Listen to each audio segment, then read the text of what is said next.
In this video, we're going to take a look at Desmos graphing calculator for defining variables, storing and using variables, using functions, evaluating, creating tables, and getting into some of the plot options as we go. Let's start off with some variables. Let's say I have a line with a known slope of 2. I'm going to define that as the m, and let's say we also know the b is 5.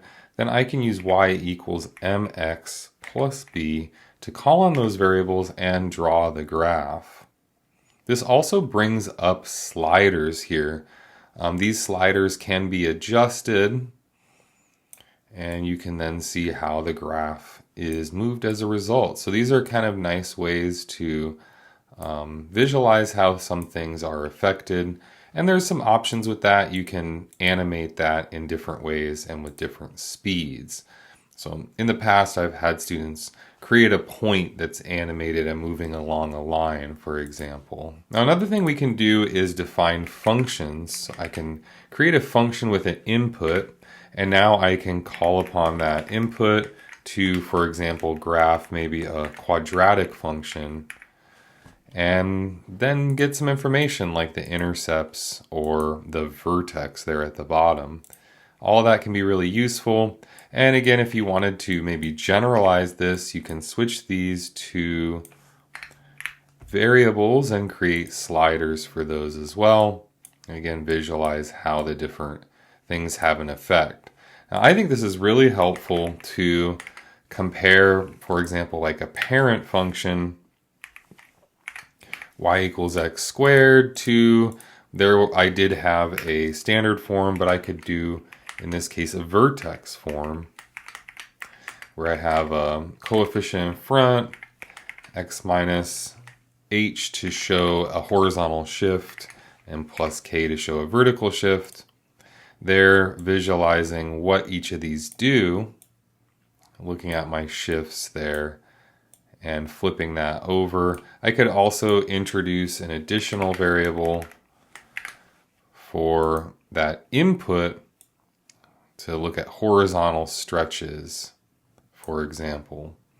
Now, one thing you'll notice is these graphs look the same. So if you go to the plot options, if I go to the edit list, I can change one of these to dashed in red or dotted in blue to distinguish that from the other one. Another thing that I find useful is the tables feature. You can either add a table and just input some values to plot some points, completely inputting everything.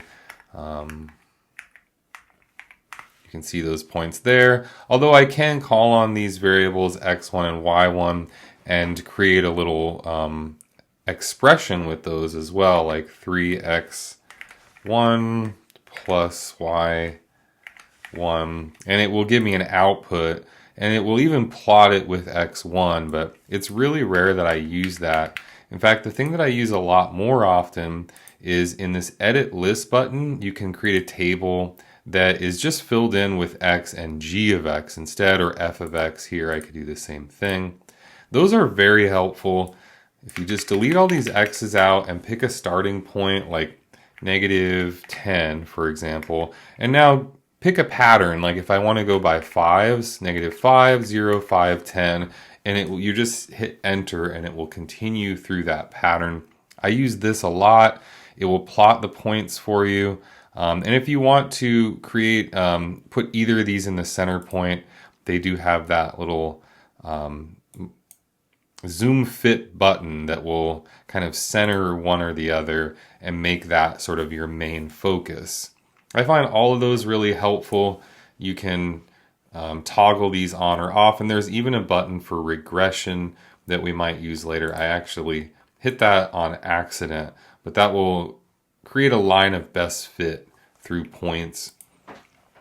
So all of these really helpful for distinguishing graphs. The other thing that can be helpful is changing your scale, and that's what's happening when I zoom that to fit. You'll notice as I'm going out by 5, 10, 15, and I'm going up by 50 now.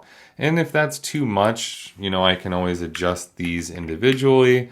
Maybe I don't need to go so far in the negative, and I can go a lot higher in that positive direction.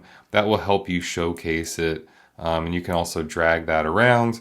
Sometimes I drag it accidentally. Just use that undo button there. I also find for some applications you want to add labels like X and Y, or creating specific labels. For example, if it's a cost and output function, you can do, I could do output for my Y variable and cost for my X variable. It's another example of just changing those graph tools.